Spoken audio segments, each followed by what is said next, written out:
সুপ্রিয় শিক্ষার্থীবৃন্দ, আজকে আবার আমরা অনলাইন ক্লাসে আসলাম। তো আমরা গত ক্লাসে সম্রাট জাহাঙ্গীরের উপর নূরজাহানের প্রভাব সম্পর্কে আলোচনা করেছিলাম। আজকে নূরজাহানের চরিত্র এবং কৃতিত্ব বিষয়ে আলোচনা করব। তো তোমরা এখানে বোর্ডে দেখো সম্রাট জাহাঙ্গীরের চরিত্র, কৃতিত্ব, বিচার।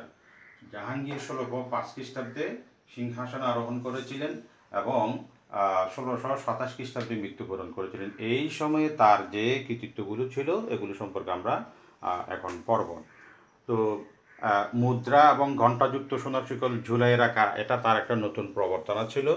তো তার রাজত্বকালে সম্রাট জাহাঙ্গীর এই যে বিচার প্রার্থীদের সুবিধার্থে তিনি একটি শিকল ঝুলাইয়ে রাখতেন এবং এই শিকলটি সেই সময় আগ্রার যমুনা নদীর তীর হতে শুরু করে আগ্রার দুর্গ হতে যমুনা নদীর তীর পর্যন্ত ঝুলাই রেখেছিলেন। 60টি ঘণ্টাযুক্ত 30 গজ লম্বা 4 মণ ওজনের এই শিকল ছিল এবং 30 গজ দূর পর্যন্ত এটা ছিল এবং এই শিকলটি বেল অফ জাস্টিস নামে আখ্যায়িত করা হতো।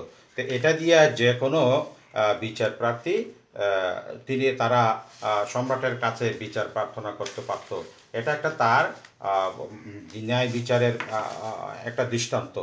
তারপর আইন প্রণয়ন, তিনি তার রাজত্বকালে দস্তুরুল আমল নামে 12টি আইন প্রবর্তন করেছিলেন এবং এই আইনগুলো মুঘল সাম্রাজ্যের ইতিহাসে অত্যন্ত প্রসিদ্ধ ছিল।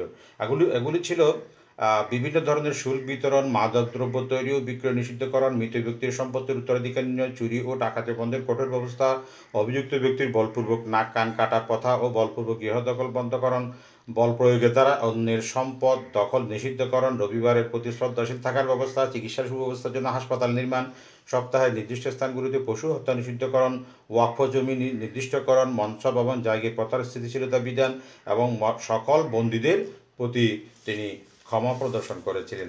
এই 12টি আইন দস্তুরুল আমল নামে পরিচিত। এটা এমসিকিউতে মাঝে মধ্যে পড়ে। কয়টি দস্তুরুল আমলটা কি? এটা ছিল সম্রাট জাহাঙ্গীরের প্রবর্তিত 12টি আইন। তারপর নূরজাহানের প্রভাব প্রতিপত্তি, এটা আমরা গত ক্লাস আলোচনা করেছি, তোমরা ভিডিওতে ইউটিউবে দেখে নিবে। তারপর চরিত্রের বিভিন্ন গুণের সমাবেশ আমরা এই জাহাঙ্গীরের রাজত্বকালে দেখতে পাই। জাহাঙ্গীর সম্পর্কে ঈশ্বরী প্রসাদ মন্তব্য করেছেন যে জাহাঙ্গীর ছিলেন মুঘল ইতিহাসে অন্যতম চমকপ্রদ চরিত্রের অধিকারী। তিনি ছিলেন ভারতের সর্বশ্রেষ্ঠ সম্রাট আকবরের পুত্র এবং বিখ্যাত সাধক সেলিম চিশতির আশীর্বাদ পুষ্ট সন্তান। শৈশবে, কৈশোরে এবং যৌবনে তিনি ইবাদতখানার সমন্বয়ে ধারায় অবগাহন করেছিলেন। সমসাময়িক কালের সর্বশ্রেষ্ঠ বিদ্বান ব্যক্তিবর্গ আবুল ফজল ফৈজি, আব্দুর রহিম খান কানান, সঙ্গীতজ্ঞ তানসেন, চিত্রশিল্পী আব্দুল সামাদ প্রমুখের সংস্পর্শের প্রভাব তার উপর পরিলক্ষিত হয়েছিল। মহামতি আকবরের ন্যায় প্রতিভাসম্পন্ন মহৎ না হলেও তার চরিত্রে কতগুলি গুণের সমাবেশ ঘটেছিল।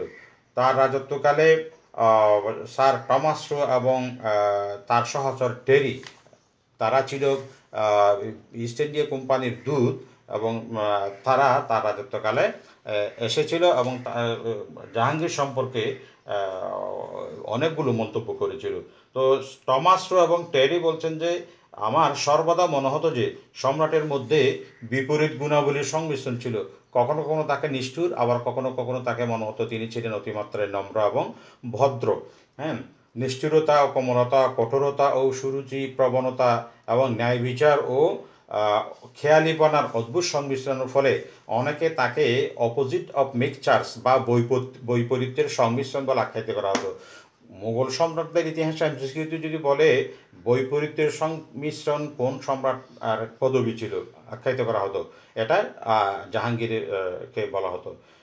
ব্যবহারিজও একই কথা বলেছেন, যে লোক একজন জীবন্ত মানুষের চর্ম উত্তোলনের সময় পাশে দাঁড়িয়ে দেখতে পারে, আবার সে লোকই ইনসাফের পরম অনুরাগী। যে লোক আবুল ফজলের খুনের জন্য দায়ী, আবার সেই দোষ নিজে স্বীকার করতে পারে এবং শীতকালে ঠান্ডা পানিতে হাতির কম্পন দেখে করুণায় বিগলিত হয়, তার সম্বন্ধে মানুষ কী বা ধারণা করবে। তবে স্বভাবত তিনি দয়ালু, ভদ্র, অমায়িক ও ন্যায়পরায়ণ ছিলেন। ভিনসেন্ট স্মিথও বলেন তার চরিত্রে কমনীয়তা ও নৃশংসতা, সুবিচার ও খামখেয়ালিপনা, রুচি অভিব্যক্তি ও বর্বরতা, সুবুদ্ধি ও বালকসুলভ গুণাবলীর সমাবেশ দেখা যায়। এভাবে সম্রাট জাহাঙ্গীরের চরিত্রগুলোকে আমরা বিশ্লেষণ করতে পারি। এরপর তার আরও কৃতিত্ব ছিল তিনি ন্যায়পরায়ণ শাসক ছিলেন। হ্যাঁ, তিনি নিরপেক্ষ বিচারক ছিলেন। কঠোর হস্তে তিনি কর্মচারীদের অত্যাচার দমন করতেন। ধনী ও দরিদ্র সকলেই যাতে তার নিকট সরাসরি বিচার প্রার্থী হতে পারে সেজন্য তিনি এই এই শিকলটি স্থাপন করেছিলেন। হ্যাঁ, এই শিকল ধরে টেনে যে কেউ মজলুম তার কাছে নিজের অভিযোগ পেশ করতে পারত এবং বিচার প্রার্থনা করতে পারত। জনৈক ক্ষমতাশালী ব্যক্তিকে শাস্তিদানকালে সম্রাট বলেন, আল্লাহ না করেন এ সমস্ত ব্যাপারে যুবরাজ ও আমিরগণদেরও যেন কোনো খাতির না করি। এটা তার রাজত্বকালের একটা গুণ ছিল। তারপরে তিনি স্নেহশীল ছিলেন। জাহাঙ্গীরের অন্তর ছিল অত্যন্ত কোমল। হ্যাঁ, এই যে অত্যন্ত কোমল ছিল এবং আত্মীয় স্বজন এমনকি পশু পক্ষীর জন্য তার দয়া ও মমত্ববোধের সীমা ছিল না। সম্রাট আত্মীয় স্বজনের প্রতি স্নেহশীল ছিলেন। তিনি গুণের সমাদর করতেন এবং দরিদ্রের প্রতি দয়া দাক্ষিণ্য ছিল সর্বজন বিদিত। পিতার বিরুদ্ধে বিদ্রোহ করার জন্য তিনি অনুতপ্ত হন এবং সম্রাট তার আত্মজীবনী এই যে তুজুকি জাহাঙ্গীরি রচনা করেছিলেন। সেখানে বলেন, এবার পিতার সম্পর্কে অত্যন্ত শ্রদ্ধাপূর্ণ এখানে তিনি ব্যক্ত করেছিলেন। পুত্রগণের প্রতিও তার স্নেহ প্রবণতা ও ক্ষমাশীলতার পরিচয় পাওয়া যায়। খসরু রহস্যাবৃত মৃত্যু ছাড়া অপর পুত্র শাহজাহান বিদ্রোহ হলেও সম্রাট তাকে ক্ষমা করেন, সিংহাসনের উত্তরাধিকারী মনোনীত করেন। সেই জন্য বেনি প্রসাদ বলছেন যে, but as a ruler he was remarkable for humanity, affability and an open mind. প্রকৃতপক্ষে তিনি দয়া, শিষ্টাচার এবং খোলামেলার জন্য ছিলেন অত্যন্ত বিখ্যাত। তারপর পরধর্ম সহিষ্ণু। সম্রাট জাহাঙ্গীর নিজ ধর্মের প্রতি অনুরাগী ছিলেন, আবার পরধর্মের প্রতিও তিনি অনুরাগী ছিলেন। তার রাজত্বকালে জেসুইট, হিন্দু এবং খ্রিস্টান যারা ছিল তাদেরকেও ধর্মকর্ম পালন করার জন্য সুবিধা দিয়েছিলেন। এই কারণে আমরা দেখতে পাই বেনি প্রসাদ তিনি বলছেন, his religious policy was one of complete toleration. তার ধর্মীয় নীতি ছিল সম্পূর্ণরূপে পরধর্মের সহিষ্ণুদের উপর প্রতিষ্ঠিত। এই কারণে তিনি সুলহি কুল নীতি অনুসরণ করতেন। তার পিতা আকবর সুলহি কুল নীতির উদ্ভাবন করেছিলেন। তো সম্রাট জাহাঙ্গীরও এই সুলহি কুল নীতি অনুসরণ করতেন। পরধর্মে উদারতা দেখাতে গিয়ে পিতার ন্যায় তিনি নিজ ধর্মকে পরীক্ষা নিরীক্ষা করেননি, আবার তিনি অতিশয় ধার্মিকও ছিলেন না। আচ্ছা, সেটাই হোক, এরপরে সাহিত্য শিল্পানুরাগী। তিনি নিজে একটি আত্মজীবনী লিখেছিলেন, সেটার নাম হলো তুজুকি জাহাঙ্গীর। জাহাঙ্গীর নিজে চিত্রকর এবং কবি ছিলেন। চিত্রবিদ্যায় তিনি এত নিপুণ ছিলেন যে তাকে শিল্পীদের রাজা বলা হয়। ফার্সি সাহিত্যে তার জ্ঞান ছিল গভীর। তুর্কি ভাষায় তিনি অনর্গল কথা বলতে পারতেন।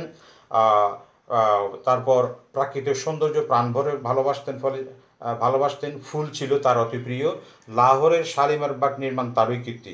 ইতিহাস, ভূগোল, জীবনচরিত প্রভৃতি পাঠে তিনি আনন্দ লাভ করতেন। তার রাজসভায় এই যে হিন্দি কবি এবং বিভিন্ন ধর্মের ধর্মজ্ঞানী ও সাধু সন্ত যথেষ্ট সম্মান লাভ করতেন। আচ্ছা, এরপরে হলো সাহিত্য চর্চা ও স্থাপত্য, সঙ্গীত চর্চা ও স্থাপত্য শিল্প। জাহাঙ্গীরের দরবারে বিখ্যাত সঙ্গীত ছিলেন লাল খান ও তানসেনের পুত্র বিলাস খান। স্থাপত্য শিল্পেও তিনি অনুরাগী ছিলেন। সিকান্দারায় পিতার সমাধিসৌধ ও শ্বশুর মির্জা গিয়াস বেগের সমাধিসৌধ তার কীর্তি। তিনি চিত্রবিদ্যায়ও এত নিপুণ ছিলেন যে তাকে শিল্পীদের রাজা বলা হয়। আগ্রার প্রাসাদের দেওয়াল চিত্রগুলির কতকাংশ জাহাঙ্গীর স্বহস্তাঙ্কন করেছিলেন। তার পৃষ্ঠপোষকতায় মুঘল চিত্রশিল্পে এক অভূতপূর্ব উৎকর্ষ সাধিত হয়েছিল। ডক্টর সাক্সেনা বলছেন, জাহাঙ্গীরের কৃতিত্ব যেখানে কাগজে, শাহজাহানের কৃতিত্ব সেখানে ইট সুরকির মধ্যেই ছিল। তারপর তার তবে চারিত্রিক একটা দুর্বলতা ছিল যে দোষে গুণে তার যে কৃতিত্ব ছিল সেগুলো অনেকটা নিষ্প্রভ হয়ে যায়। তিনি ছিলেন মদ্যপায়ী এবং আফিমখোর। অন্যের প্রভাবে প্রভাবান্বিত হওয়া তার চরিত্রের অন্যতম দোষ ছিল।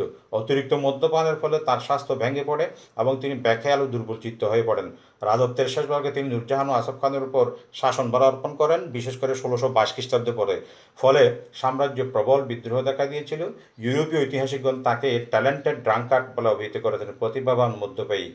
আকবরের এই যে পিতা আকবর যেভাবে শাসন পরিচালনা করত, জাহাঙ্গীর তার নীতিগুলো অনুসরণ করেছিলেন। তিনি যাতায়াত ও বাণিজ্যিক শুল্ক প্রভৃতি নানান কর উঠাই দিয়েছিলেন। শাসন পরিচালনার ব্যাপারে তার প্রভূত জ্ঞান ছিল এবং সাম্রাজ্যের সর্বত্র তিনি সুবিচার প্রতিষ্ঠা করেছিলেন। তিনি একজন উৎসাহী শিকারী ও সামরিক অভিযান পরিচালনা করার মতো সর্বগুণের অধিকারী ছিলেন। সে যাই হোক, তা আকবরের এই যে জাহাঙ্গীরের রাজত্বকালে আরেকটা উল্লেখযোগ্য হলো এই যে অনেকগুলো দূত তার রাজত্বকালে এসেছিল ইংল্যান্ড থেকে। যেমন যে ক্যাপ্টেন হকিন্স, তারপরে উইলিয়াম ফিঞ্চ, তারপরে সেই সময় এই যে উইলিংটন, তারপর টমাস কোরার, টমাস রু, এডওয়ার্ড টেরি, এরা সবাই জাহাঙ্গীরের রাজত্বকালে দ্বিতীয়লি করার জন্য ভারতবর্ষে এসেছিল। তো বিশেষ করে হকিন্স, টমাস রু, এডওয়ার্ড, এরা জাহাঙ্গীরের সাথে আলোচনা করে মিলিত হয়ে এই ইস্ট ইন্ডিয়া কোম্পানির অনেকগুলো সুবিধা আদায় করে নিয়েছিল এবং তাদেরকে এখানে ব্যবসা বাণিজ্য করার সুযোগ দিয়েছিলেন। এটা এই সম্পর্কে মাঝে মধ্যে এমসিকিউ করে, টমাস রু কোন সম্রাটের আমলে ভারতবর্ষে এসেছিল, হকিন্স কখন এসেছিল, এডওয়ার্ড টেরি কখন এসেছিল, এই তিনজন তোমার এই যে এডওয়ার্ড টেরি, টমাস রো এবং হকিন্স, এরা তিনজন কিন্তু তোমার জাহাঙ্গীর সম্পর্কে অনেকগুলো তথ্য দিয়ে গিয়েছিলেন। তো সর্বশেষে আমরা বলতে পারি জাহাঙ্গীরের চরিত্রে বহু বিপরীত গুণের সমাবেশ হয়েছিল। তিনি ছিলেন বজ্রের মতো কঠিন, আবার ফুলের মতো কোমল। স্যার টমাস রো যথার্থ বলেছেন, তার বদমেজাজ ও নানা কাজের মধ্যে নিষ্ঠুরতা দেখা গেল, তার সদ্গুণ বা সদ্জ্ঞানের অভাব ছিল না। তার রাজত্বকাল মোটামুটি সুখ এবং সমৃদ্ধিতে পরিপূর্ণ ছিল। তো তোমরা ওগুলো শিখবে। এখানে মাঝে মধ্যে পড়ে নূরজাহানের প্রভাব প্রতিপত্তি, টমাস রো, হকিন্স, এডওয়ার্ড, এগুলো সম্পর্কে মাঝে মধ্যে পড়ে তুজুকি জাহাঙ্গীরি কি, এটা করতে পারে। হ্যাঁ, তো তোমরা এগুলো পড়বা। আজকে এতটুকু শেষ করছি। সবাইকে ধন্যবাদ।